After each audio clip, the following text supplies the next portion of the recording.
মাঝে মধ্যেই পেটে ব্যথা হয়, বুকে ব্যথা হয়, লাংসে ব্যথা হয়, আর আমরা সিদ্ধান্ত নিয়ে নিই যে এটা গ্যাসের ব্যথা এবং একটা গ্যাসের ট্যাবলেট খেয়ে নিই। তো বন্ধুরা, এই বিষয়ে আমি আপনাদের কিছু পরামর্শ দিতে চাইব। গ্যাসের ট্যাবলেট কিন্তু খুবই একটা খারাপ জিনিস, কারণ এই যে গ্যাস হচ্ছে, গ্যাস কিন্তু আমাদের শরীরের একটা ন্যাচারাল প্রক্রিয়া। গ্যাস তৈরি হওয়াটা একটা ন্যাচারাল প্রক্রিয়া। তাহলে আপনি বলবেন গ্যাস হয়ে আমার পেন হচ্ছে কেন? তার কারণ হচ্ছে গ্যাস যখন তৈরি হয়, গ্যাস রিলিজ হতে চায়। তো গ্যাস রিলিজ যখন হতে চায়, সেই সময় যদি আমরা এটাকে বাধা দিই, ওই প্রসেসটাকে যদি বাধা দিই, গ্যাসটাকে রিলিজ না করতে দিই কোনো বি কারণের জন্য, এমন হতে পারে আমি এমন কোথাও রয়েছি, এমন পজিশনে নেই যে আমি গ্যাসটাকে রিলিজ করতে পারবো, সেই সময় কি হয়, গ্যাসটা আবার প্যাক হয়ে যায় এবং অনেক সময় কি হয়, গ্যাসটা অন্য অন্য অর্গানসেও চলে যেতে পারে এবং আমাদের ব্লাড স্ট্রিমেও চলে যেতে পারে, যার ফলে কি হয়, আমাদের পেন অনুভব হয়। তারপরে আমরা কি করি, একটা গ্যাস ট্যাবলেট খেয়ে নিই। তবে বন্ধুরা, আপনাকে বলে দিই, গ্যাস ট্যাবলেট যেগুলো আমরা গ্যাসের যে মেডিসিনসগুলো খাই, সেইগুলো কিন্তু আমাদের অবশ্যই রিলিফ দেয়, সেটা সাময়িক রিলিফ দেয়।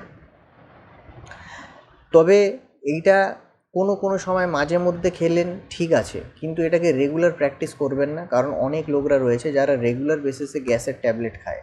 রেগুলার বেসিসে তাদের গ্যাস হয়, গ্যাস ফর্ম হয় এবং তারা রেগুলার বেসিসে গ্যাসের ট্যাবলেট খায় এবং রিলিফ পেয়ে যায়, তাই জন্য তারা এই প্রসেসটাই কন্টিনিউ করে যাচ্ছে। তো বন্ধুরা, এই বিষয়ে আপনাদের আমি একটা সতর্ক বার্তা দেব। গ্যাসের ট্যাবলেট যেমন আপনাদের গ্যাস থেকে রিলিফ দিচ্ছে, পেন থেকে রিলিফ দিচ্ছে, সাথে সাথে কিন্তু আপনার কিডনিটাকেও ক্ষতি করছে।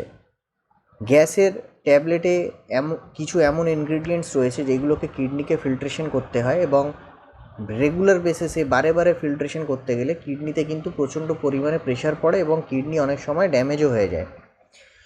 এই জন্য বন্ধুরা, আপনাদের রিকোয়েস্ট করছি, গ্যাসের ট্যাবলেটের সেবন শুধুমাত্র প্রয়োজন হলেই করবেন, মাঝে মধ্যে করবেন, রেগুলার বেসিসে রেগুলার প্র্যাকটিস করবেন না।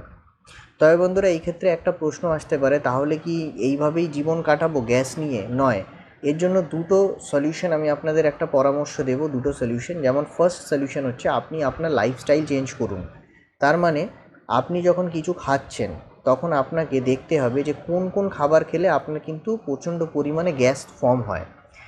যদি আপনি দেখেন কি এই কিছু খাবার রয়েছে যেগুলো খেলেই আপনার গ্যাস ফর্ম হয়ে যায়, যখন আপনি একবার, দুবার, তিনবার, চারবার খেয়ে যখন পরীক্ষা করে দেখে নেবেন কি যখনই আপনি খাচ্ছেন গ্যাস ফর্ম হচ্ছে, তাহলে কিন্তু ওই খাবারগুলোকে আপনাকে আপনার খাদ্য তালিকা থেকে বাদ দিয়ে দিতে হবে। এইটা হচ্ছে ফার্স্ট সলিউশন।